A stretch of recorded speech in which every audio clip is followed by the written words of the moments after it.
the more the Red Sox lose, the more their playoff dreams are sitting here on the line. Do they need a lot of help on the pitching staff? Yes, they do. Did Craig Breslow want to do what was necessary at the trade deadline to improve their pitching staff to a postseason level? No, he didn't. But what if the answer wasn't a trade? What if the answer is sitting in AAA right now? This is Payton Tolle. He's the number one pitching prospect in the Red Sox system. He's the number two prospect in their system, full stop. He went from second-round pick to a AAA phenom, one call away from the majors in just 1 year. And that's starting to become a theme with this team. We've seen Red Sox prospects just flying through the system the last few seasons. Roman Anthony, Marcelo Meyer, Christian Campbell, Yostinson Garcia, now one step away from the majors. He's on a meteoric rise. But none of them have been pitchers. In fact, the Red Sox have really, really struggled to develop good major league starting pitching. Like, really struggled. It's been a long time. Brian Bayo right now looks like a real win. I'm loving the season from Brian Bayo. I've been a Brian Bayo believer. But before that, and the jury's still out, I would say, but before that, the last top-end starting pitcher this organization developed was John Lester. That was 20 years ago. In the meantime, we've gotten a steady dose of Clay Buchholz, DeVern Handsack, Connor Seabald, Henry Owens, Tanner Houck, 2 bouts with Justin Masterson. It's been embarrassing. The Red Sox have needed to go out and buy their pitching, in the case of someone like David Price, or trade their best prospects for pitching. Every time the Red Sox have terrific prospects, they end up being sent out for pitching, or their names are Roman Anthony or Xander Bogaerts. Hanley Ramirez and Anibal Sanchez, your 2 top prospects for Josh Beckett. Casey Fossum, your best pitching prospect for Curt Schilling. Yohan Moncada, the number 1 prospect in all of baseball, and your top pitching prospect, Michael Kopech, for Chris Sale.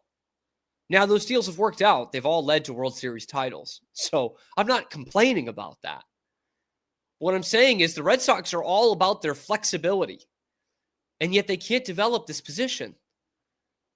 And it puts them at a disposition every time they're competitive, because it takes a couple years, because they need to work the right deal to actually get a pitcher in here. They did the same thing this last offseason with Garrett Crochet, your top catching prospect, and Braden Montgomery, who was rising up the ranks for Garrett Crochet. And then you need to extend him.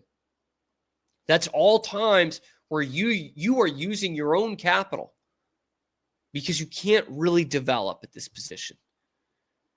Meanwhile, you don't have to look that far back to see a dynasty like the San Francisco Giants, 3 World Series in 6 years, and it comes off the back of homegrown talent. And yeah, almost entirely off their homegrown pitching staff. Madison Bumgarner, Tim Lincecum, Matt Cain, even depth pieces like Jonathan Sanchez. They're all developed. You look at the Astros, position players and pitchers, same thing, man. The Astros are just as bullish as the Red Sox are, maybe even more so in free agency. And yet they've been the franchise in the American League the last decade because of the guys they developed. Altuve, Bregman, Correa, Springer, Tucker, Alvarez, Keuchel, Valdez, Garcia for a short time. But like everything was developed. And you had Garrett Cole there for a bit. He didn't win a World Series with the Astros. Verlander was the only pitcher you went out and got that led to a World Series title. Everything else was in-house. The Red Sox might finally be starting to catch up on that. Now, if Payton Tolle reaches the potential he's carving out for himself, he will be the biggest win on the mound for this farm system in 2 decades. That's without a doubt, because his potential is even higher than what we saw for Brian Bayo. And if those two guys are the top two guys, or let's be honest, number 2 and 3 behind Garrett Crochet for the next 5 or 6 years, then that in and of itself is a big win for the Red Sox farm system. That would be huge. But here's the problem.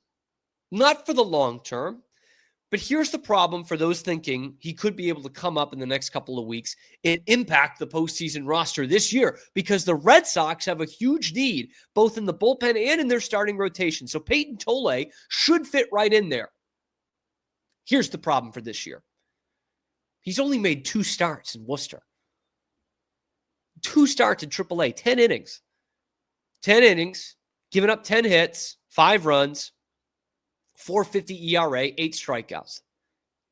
Hadn't gotten shelled by any means, but it hasn't exactly blown anyone away, has he? Not yet. The thing about Tolle that makes him so fascinating and exciting is also the same thing that gives me real pause in regards to him being on the roster in a couple of weeks. He started this year in Greenville. He started this year in high A ball. In the first 4 months of the season, he had already played in 3 different levels of the minor leagues. The man still needed Google Maps just to get to the field in Portland by the time he's called up to Worcester. He couldn't even give you recommendations for restaurants in Portland. It was like that.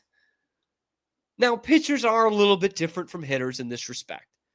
But jumping from high A ball to the major leagues, a major league pennant race in a 5-month span is unfathomable.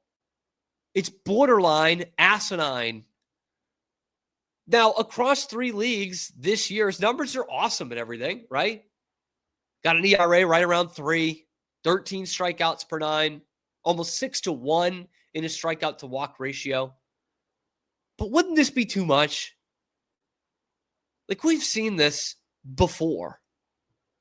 Clay Buchholz came up in 2007 and threw a literal no-hitter in major leagues in his second start. And even he couldn't crack the playoff roster.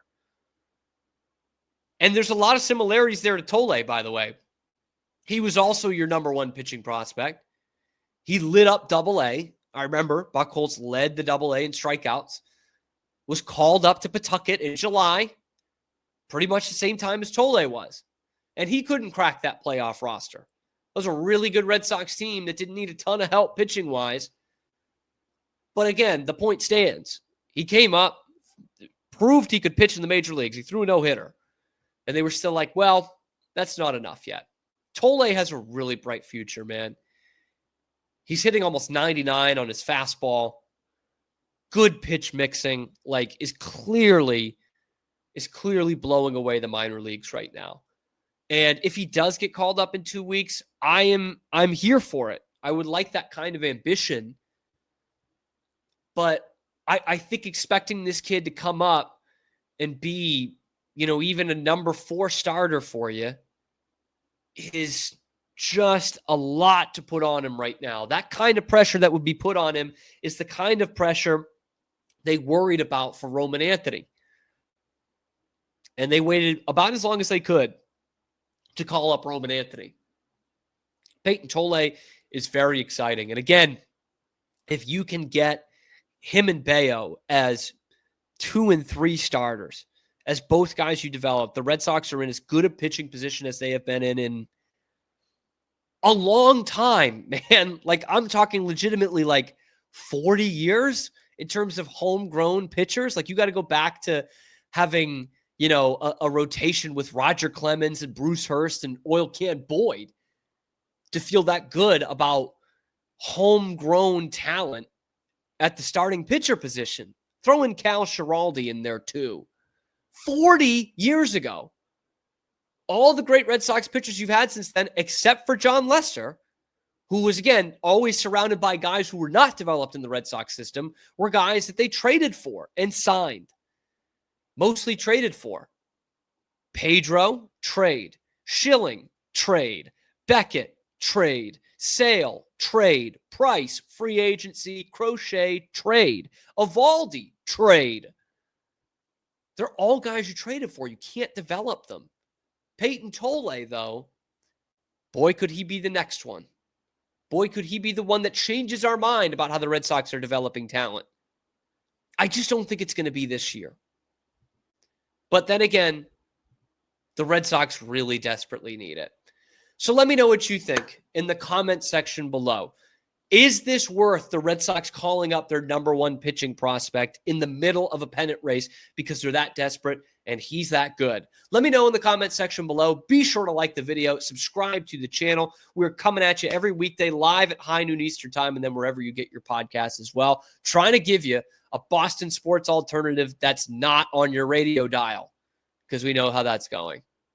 So get involved, like and subscribe, leave your comments under there. I'm your host, Cam Stewart. Zach Burke keeps us on the air 5 days a week.